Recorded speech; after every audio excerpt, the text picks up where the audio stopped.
Aleluia. Olá, irmãos, boa noite. Vocês estão bem? Muito bem? O culto está poderoso, né? Mas cabe mais, hein? Cabe mais? Aleluia. Como nós temos falado aqui nesse culto, você já percebeu que todos nós temos um chamado? É isso? Da primeira fileira à última fileira, todos nós temos um chamado.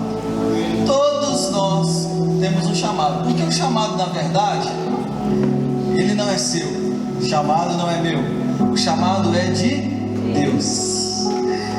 O chamado é de Deus. Então olha só, todos nós temos um chamado, porque na verdade não existem planos de Deus, propósitos de Deus, não existem obras de Deus. Na verdade a Bíblia vai me ensinar que existe apenas uma obra de Deus. Sabe qual é a obra de Deus? Você está aqui e não sabe? Sabe qual é a obra de Deus? A Bíblia vai dizer assim: e a obra de Deus é esta, fazer o nome de Jesus conhecido. Aleluia! Essa é a obra de Deus. É isso aqui que nós estamos fazendo, é fazer o nome de Jesus conhecido nos hospitais, fazer o nome de Jesus conhecido nas faculdades, fazer o nome de Jesus conhecido em todos os lugares, porque nós fomos chamados para expressar a vida do cabeça, o corpo de Cristo. Essa é a vontade de Deus. Então todos nós fomos comissionados a fazer parte da vontade de Deus, da obra de Deus, que é fazer o nome de Jesus conhecido. Então olha só, tudo aquilo que está na minha vida, que faz o nome de Jesus conhecido, é obra de Deus. Então o contrário disso também é verdade. Que tudo aquilo que está na minha vida, que não faz o nome de Jesus conhecido, não é obra de Deus. Então o que nós temos que aprender? Nós temos que aprender que se todos nós fomos chamados para participar da obra de Deus, para participar do movimento e fazer o nome de Jesus conhecido, todos nós temos a habilidade e a capacidade de participarmos dessa obra, porque a habilidade para participarmos dessa obra não vem da força do nosso braço, como a gente já começou a aprender, mas vem da força e da capacidade do Espírito Santo de Deus que habita dentro de nós.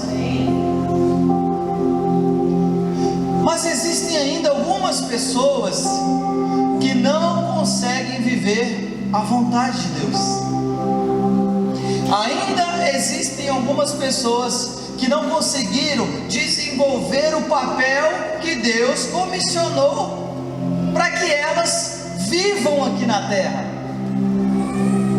Então eu quero trazer para você nessa noite uma palavra de instrução, para que você possa se analisar, como o Paulo diz, né? Cada um analise-se a si mesmo. Então cada um vai olhar para o seu coração e vai julgar para ver qual momento e qual determinado estágio do processo você está passando, porque todos nós estamos numa caminhada, irmão. Não existe ninguém pronto, não existe ninguém perfeito, mas todos nós estamos em um processo. Então Deus, ele tem a obra para realizar nas nossas vidas, mas em contrapartida eu tenho que pensar qual é a resposta que eu estou dando mediante aquilo que foi comissionado. Porque o seu chamado não começou quando você entrou na Hebron. O seu chamado começou quando o sangue de Jesus foi derramado na cruz do Calvário. Antes da fundação do mundo, o Cordeiro já foi imolado. Antes da fundação do mundo, o chamado, a obra de Deus já foi pré-estabelecida nas nossas vidas. Então cabe a você e a mim sermos participantes daquilo que já tem acontecido. Então eu quero convidar você a abrir a sua Bíblia no livro de Números, capítulo 13. Uma passagem bem conhecida.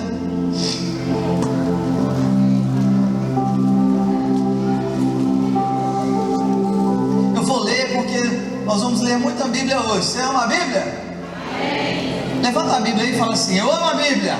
Eu amo a Bíblia. Aleluia. Se você ainda não ama, você vai amar em nome de Jesus. Números capítulo 13 diz assim, a partir do versículo 1: disse o Senhor a Moisés. Quem escreveu o livro de Números? Moisés. Venha para a Universidade do Reino que você vai aprender mais sobre a Bíblia. Amém? Aleluia. Então olha só, disse o Senhor a Moisés: envia homens que espiem a terra de Canaã, que eu hei de dar aos filhos de Israel. De cada tribo de seus pais enviareis um homem, sendo cada um principal ou príncipe dentre eles. Enviou Moisés do deserto de Parã, segundo o mandato do Senhor. Todos aqueles homens eram cabeça dos filhos de Israel.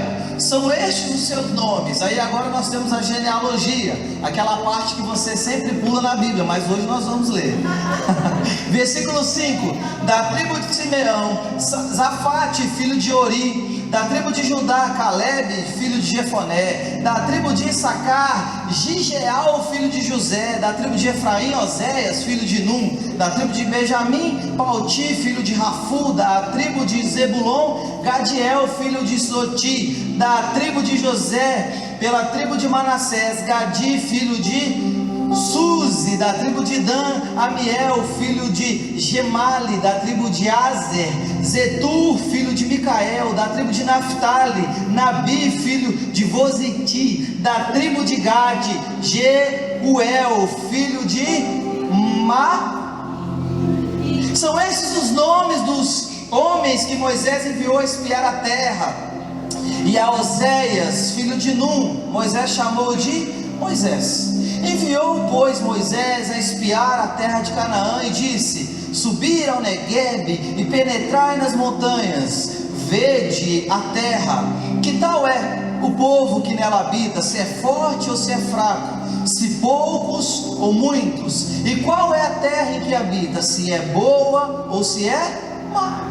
E que tais são as cidades em que habitam, se são fracas ou se são fortes. Também qual é a terra, se é fértil ou se é estéril, se nela há matas ou não. Tem ânimo e trazei o fruto da terra, ela aqueles dias, os dias da primícia das uvas. Assim subiram a espiar a terra, desde o deserto de Zim até Reob, a entrada de Amate, e subiram pelo Neguebe e vieram até Hebron. Aí, ó, Hebron. Estavam ali Aimã e Cesar e Talmai, os filhos de Anak.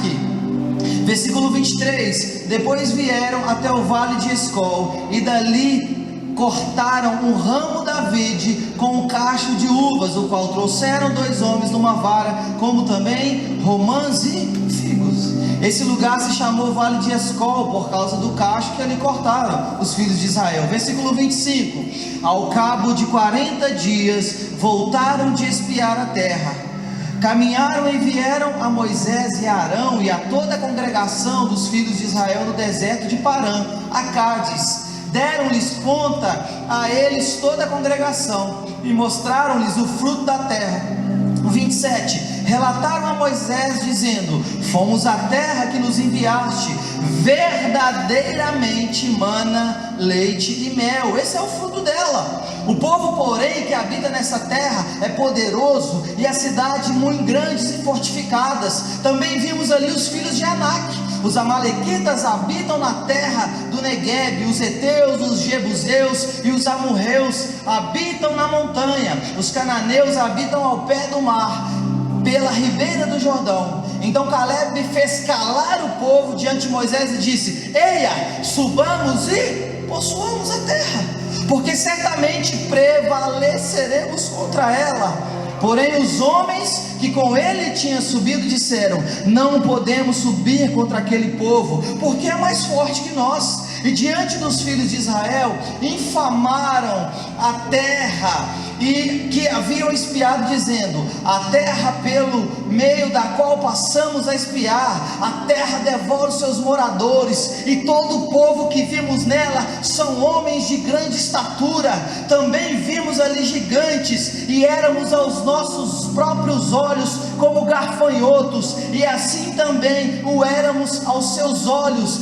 Capítulo 14, versículo 1: levantou, pois, toda a congregação e gritou em uma só voz, e o povo chorou aquela noite. Todos os filhos de Israel murmuraram contra Moisés e Arão, e toda a congregação lhes disse: tomara se tivéssemos morrido na terra do Egito, ou mesmo nesse deserto.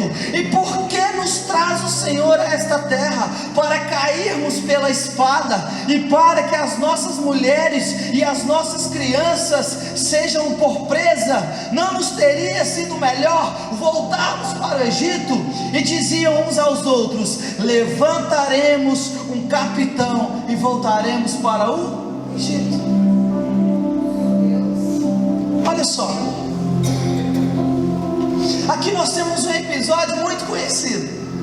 Nós sabemos que o povo de Israel ficou aproximadamente de 400 a 430 anos preso, escravizado lá no Egito. Eles começaram bem ali com José na verdade, e a sua família. Depois foram 70, e esse povo foi se multiplicando, até que Faraó viu que eles estavam grandes demais, e então escravizou o povo.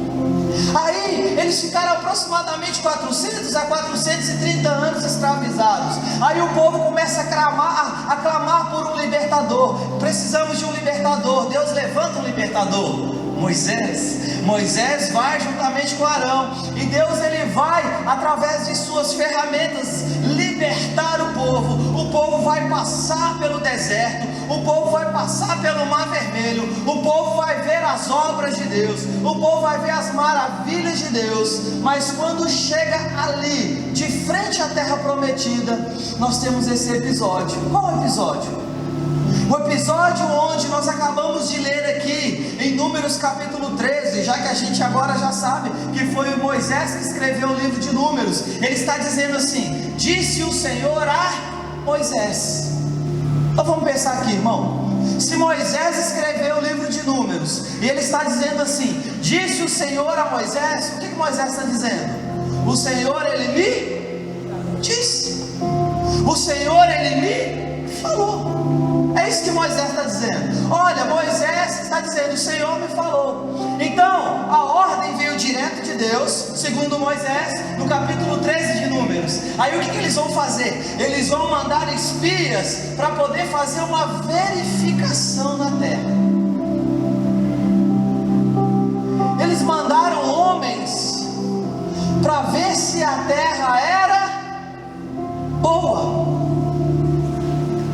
Eles mandaram homens na terra para ver se essa terra verdadeiramente era uma terra boa. Eles mandaram espias não só para fazer estratégias militares, para ver onde cada povo se reunia, onde cada povo se ajuntava, mas eles na verdade reuniram aqui 12 espias e chegaram lá. Quando eles voltaram com um relato que todo mundo já sabe. Nós sabemos que apenas Josué e Oséias, apenas Caleb e Oséias, que nós conhecemos como Josué, porque o seu nome foi trocado, apenas Josué e Caleb é que permaneceram firmes, mas que todos os 10, e a Bíblia vai falar que esses 10 inflamaram toda a congregação. E o que a congregação vai dizer? Ei, por que Deus então nos tirou do Egito? Por que Ele nos fez passar por esse deserto? Por que Deus ele nos fez isso? Já que agora nós não prevaleceremos contra esse povo, já que existe gigante, já que existem homens ali mais fortes e mais poderosos. Por que Deus fez as nossas mulheres e as nossas crianças se tornarem como presas? Era melhor a gente ter morrido no deserto? Ou então vamos levantar alguém e nós vamos voltar para o Egito? Só que existe um problema nisso, meu irmão. Se você ir lá para o livro de Gênesis capítulo 12, eu vou te mostrar qual que é o problema. Gênesis capítulo 12.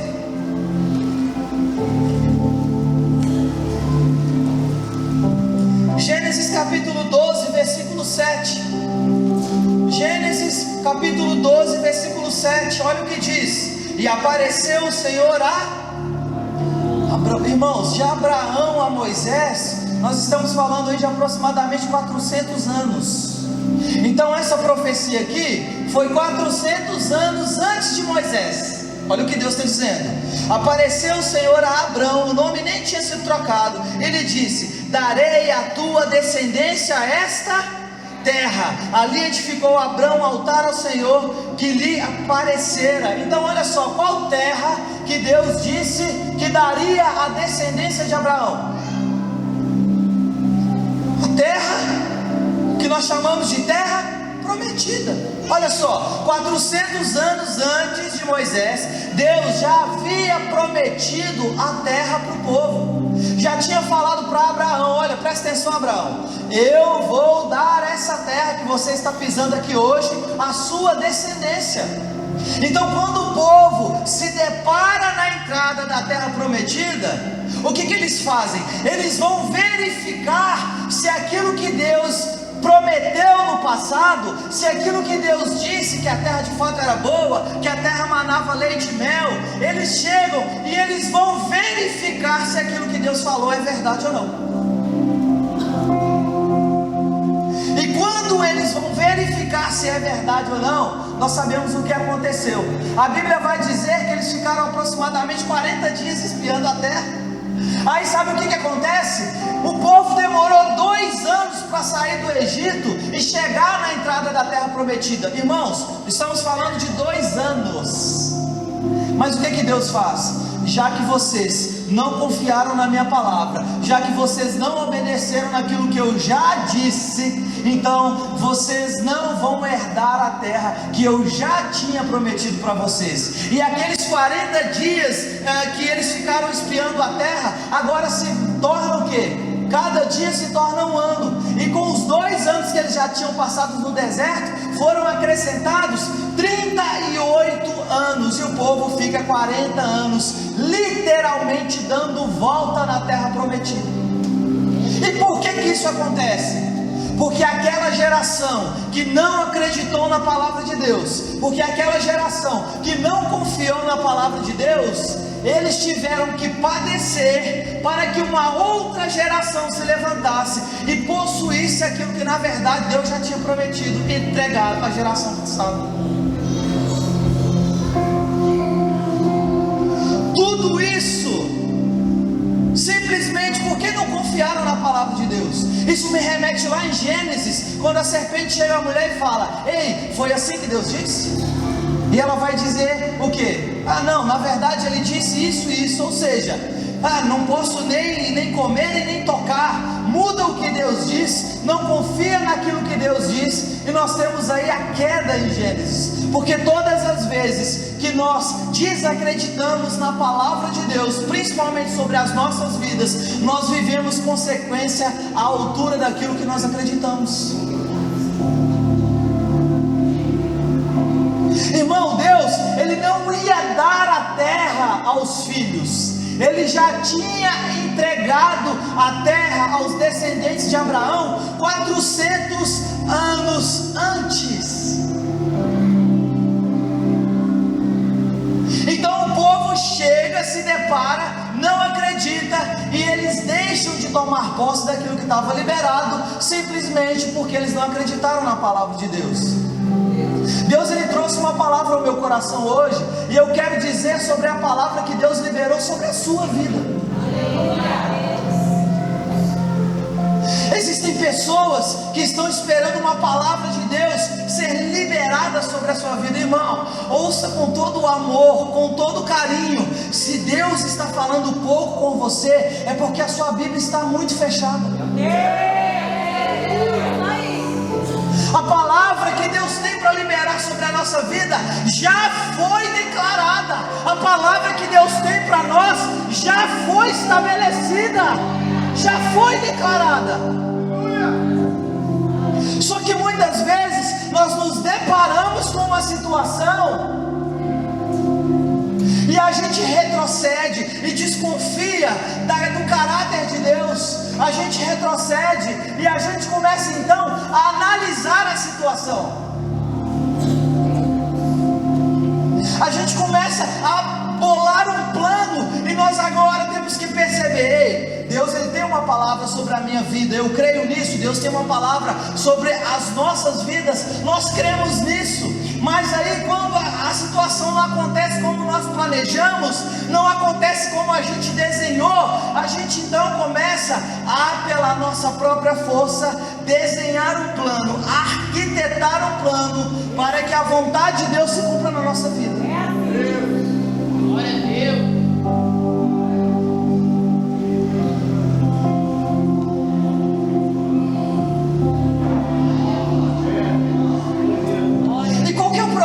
Acontecer, irmão, o problema disso acontecer é que nós deixamos de viver o que Deus já liberou para a nossa vida. Aí vem aquela oração: Deus, levante uma nova geração que venha cumprir o teu propósito. Irmãos, Deus, Ele não precisa levantar uma nova geração se nós fizermos aquilo que Ele já nos comissionou a fazer.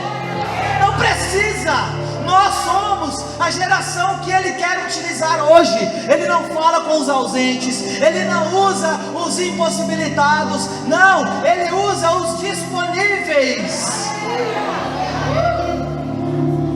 Então nós arquitetamos, nós queremos, como o povo aqui, enviar espias e ver se na verdade, irmão, a terra já tinha sido dada, a palavra já foi liberada sobre a sua vida, a promessa já foi feita, mas preste atenção, não vai ser do seu jeito, não vai ser na sua hora.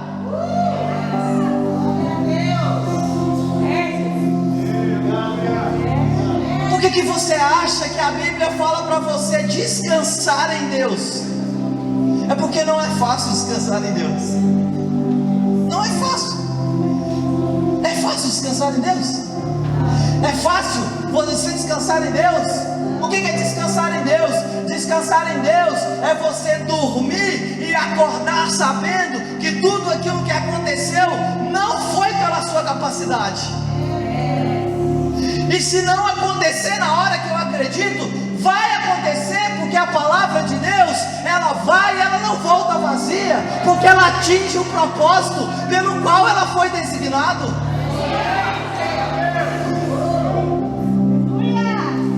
Então nós arquitetamos um plano e nós começamos a querer definir como vai ser. Mas eu vou te mostrar algo agora. Vá lá no capítulo 1 do livro de Deuteronômio.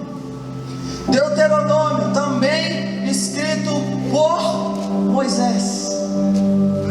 A palavra Deuteronômio, ela vai dar a ideia de a repetição da lei, ou fazer uma revisão da lei. É a palavra Deuteronômio.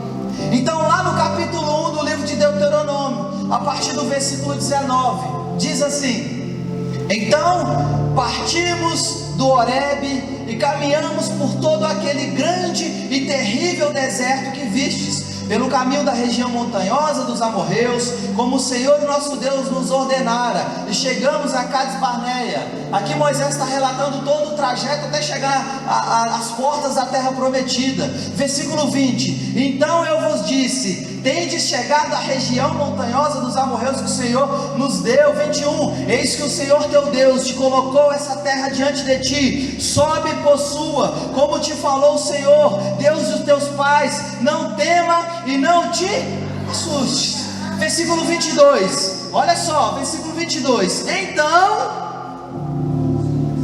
todos vós chegastes a mim e me dissestes, mandemo-nos homens adiante de nós, para que nos espiem a terra e nos digam por que caminho devemos subir, e a cidade que devemos ir. Isto me pareceu bem aos meus olhos, de maneira que tomei dentre vós 12 homens, a cada tribo um homem. Preste atenção, irmão, a ideia de mandar espias para espiar a terra, para ver se a terra era boa, se manava leite e mel, não partiu de Deus. A gente acabou de ler aqui que partiu de quem?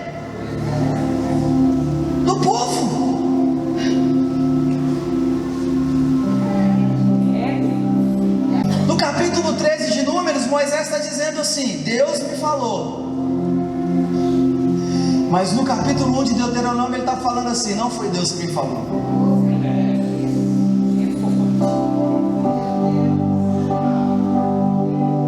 No capítulo 13 ele está dizendo: foi Deus que me falou. Mas no capítulo 1 ele está dizendo: não foi Deus que me falou. Preste atenção. Uma geração teve que padecer no deserto, simplesmente porque não escutaram a voz de Deus. Só que na verdade, quando Moisés ele vai fazer uma recapitulação da lei, o que ele disse? Ei, na verdade, aquilo não está acontecendo, é porque eu pensei que era Deus que tinha falado, mas não era Deus que tinha falado.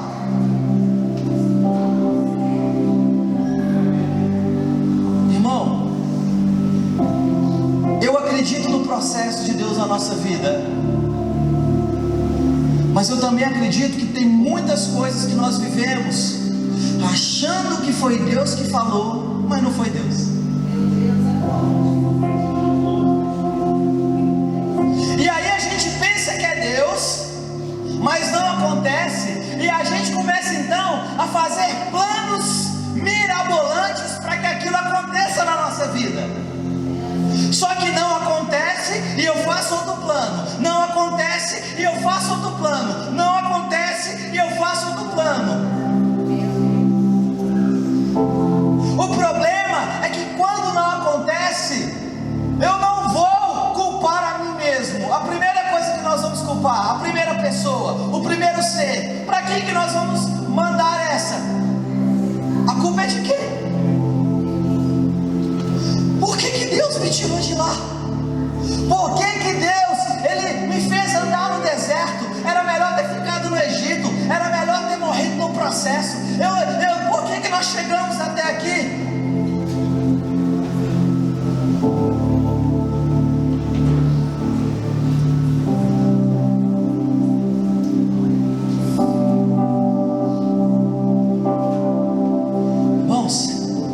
Se você tem uma palavra de Deus, você tem tudo.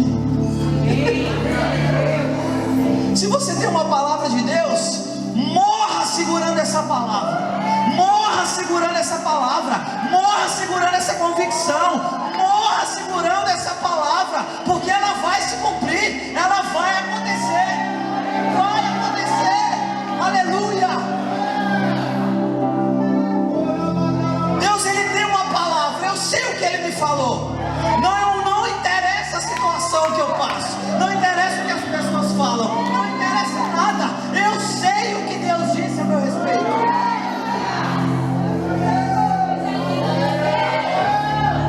Eu sei, eu estava lá.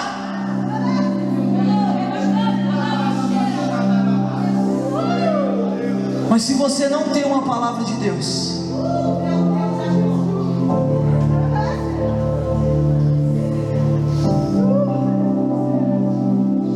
fazer planos com a força do seu braço.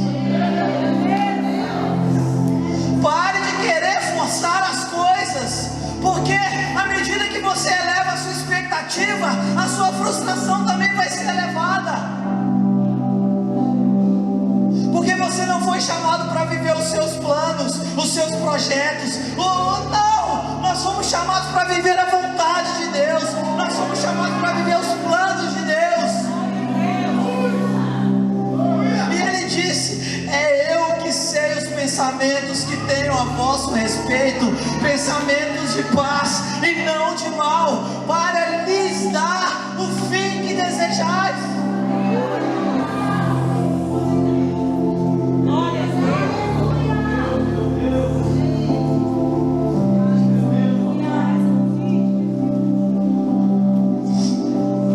Olha o que o texto vai dizer. Caleb, ele vai dizer no versículo 30, lá de Números, capítulo 13, versículo 30, vai dizer assim: Caleb então fez calar o povo perante Moisés e disse: eia, subamos e possuamos. Olha a diferença da mentalidade de Caleb com a mentalidade do povo. Nós sabemos que as únicas duas pessoas que herdaram a terra depois foi Josué e Caleb. justamente porque a visão de Caleb estava alinhada com a visão de Deus. Porque Caleb ele não disse assim: ei, vamos subir e vamos conquistar. Caleb vai dizer no versículo 30: ei, vamos subir e nós vamos tomar posse, porque na verdade já foi liberado, já foi profetizado, eu tenho que tomar a posse. Alinhe a sua visão com a visão de Deus, alinhe o seu coração com o coração de Deus, alinhe o seu propósito com o propósito de Deus, e saiba daquilo que ele já disse a seu respeito. Então ele disse: ei, vamos subir e vamos possuir. Versículo 32, ele vai dizer assim: que os outros, diante dos filhos de Israel, eles infamaram a terra. Olha só, infamaram a terra. Essa palavra no original é: contaram mentiras sobre a terra.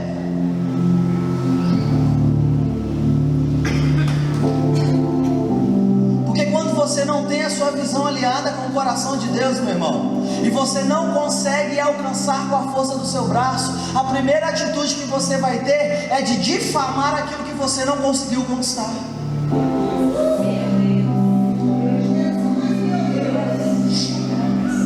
Ah, não era tão bom assim. Não, talvez não era tão legal assim.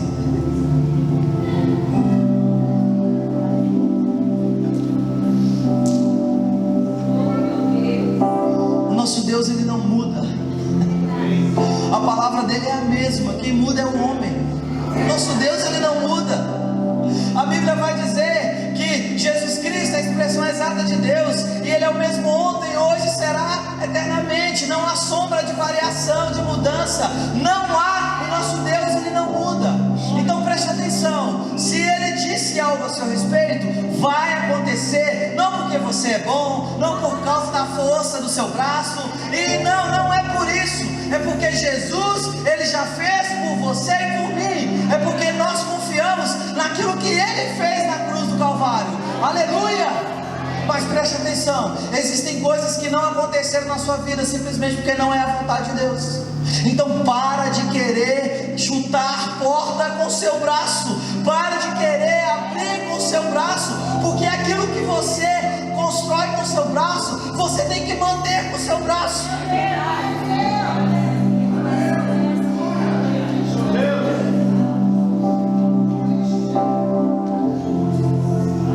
Todos nós temos um plano, o plano que Deus estabeleceu sobre as nossas vidas. Agora o que eu e você temos que fazer é saber onde nós nos encaixamos no propósito de Deus, onde nós nos encaixamos ali no plano dele, para que o nome de Jesus seja conhecido. É o que Paulo vai dizer.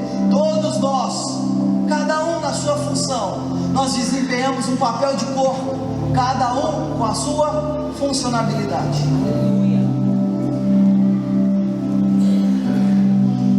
Então eu quero trazer duas palavras para você nessa noite. A primeira, irmão, se Deus te falou, ninguém vai tirar isso de você.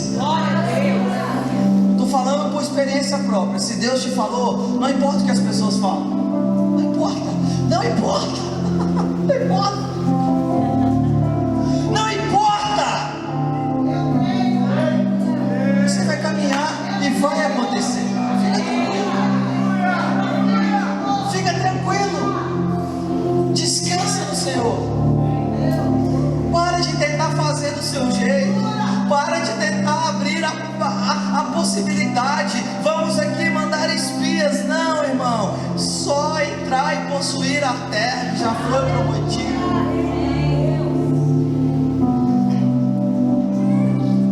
Agora, algo muito importante e que é uma chave para a nossa vida: se Deus ele não te deu uma nova direção, fique com a última que ele te deu. Se Deus ele não te deu uma nova direção, fique com a última que ele te deu. Então o que eu oro para Deus nessa noite é que eu e você entendamos em qual caminho, qual lugar, qual a parte do processo nós estamos. Porque quando uma parte do corpo não desempenha o papel pelo qual ela foi criada, isso afeta todo o corpo.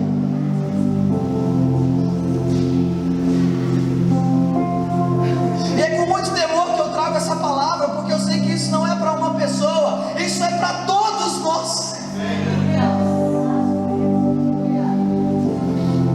Para todos nós. E uma das coisas que eu mais tenho medo na minha vida é de quando eu me apresentar perante o Cordeiro, ele dizer: eu tinha mais para você. Eu queria que você vivesse mais. Eu tinha um plano maior na sua vida, mas você não deixou.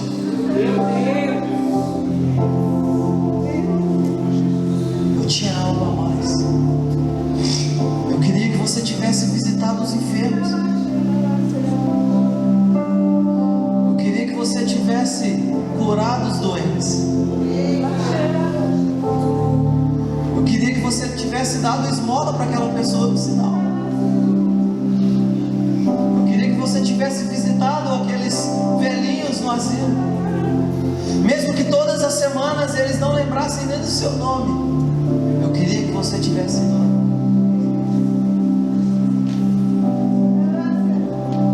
Mas com isso, nós queremos fazer do nosso jeito e anulamos o jeito dele. E para encerrar, eu quero te dar um exemplo. João capítulo 5 vai dizer o seguinte: que Jesus está passando em frente ao tanque de Betesda. Ele entra ali no tanque de Betesda. A Bíblia vai falar que é um tanque rodeado de alpendres, e é muito grande, muitas escadas, e ali havia uma multidão de enfermos. E Jesus, ele entra ali e ele vê um homem deitado, paralítico há 38 anos, e Jesus vai fazer aquela pergunta que muitas vezes a gente não entende: ei, você quer ser curado? E ele começa a se justificar: não, mas todas as vezes que a água é agitada, eu vou até lá, mas alguém vai antes de mim e eu não consigo ser curado. Jesus, ele não quer escutar o que o homem está dizendo. Ele fala: ei, levanta, toma o seu leito e anda. Agora preste atenção. Preste atenção. No lugar onde nós temos uma multidão de enfermos, apenas uma pessoa é curada. No lugar onde nós temos uma multidão de paralíticos, apenas uma pessoa é curada. No lugar onde nós temos uma multidão de necessitados, apenas uma pessoa é curada. Sabe por quê?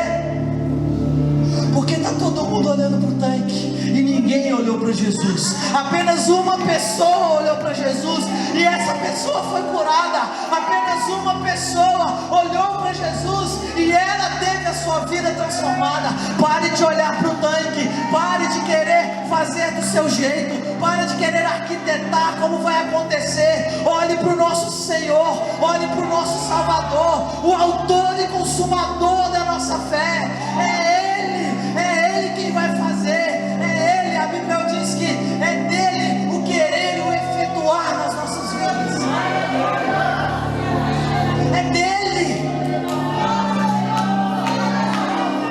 Ele está aqui nessa noite dizendo: eu vou transformar a sua vida, eu vou transformar a sua casa, eu vou transformar quem você é. Você não vai levantar daqui do mesmo jeito, mas fogo no nosso coração está sendo colocado. Amor pelos perdidos, amor pelos perdidos, fogo no nosso coração. Irmão, ou a gente coloca fogo no nosso sermão, ou a gente joga o sermão no fogo, como já foi dito. Estamos cansados de ser só teórico, estamos cansados. Deus não precisa de teólogo no Brasil, não. Deus precisa de filhos que expressem o seu caráter, que expressem quem Ele é, que expressem aqui na terra. Fique de pé nessa noite, nós vamos orar. Senhor, comece a orar em línguas.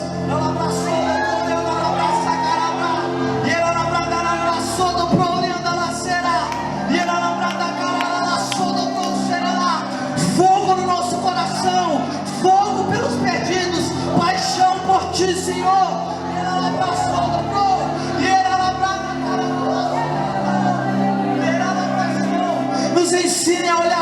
Ti, Jesus. Nos ensine a querer a Tua vontade.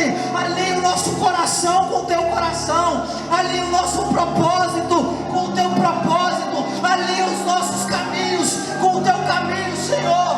Aleluia. E ela abraçou, nosso coração está disponível nessa noite, Senhor. Nós dizemos: eis-nos aqui, eis-nos aqui, eis-nos aqui, eis-nos aqui. Envia-nos, envia-nos, Senhor. Nós queremos ser as Tuas mãos, os Teus pés, os Teus olhos, os Teus abraços, os Teus sorrisos, Senhor. Aleluia. Hebron 2019, o ano da visão.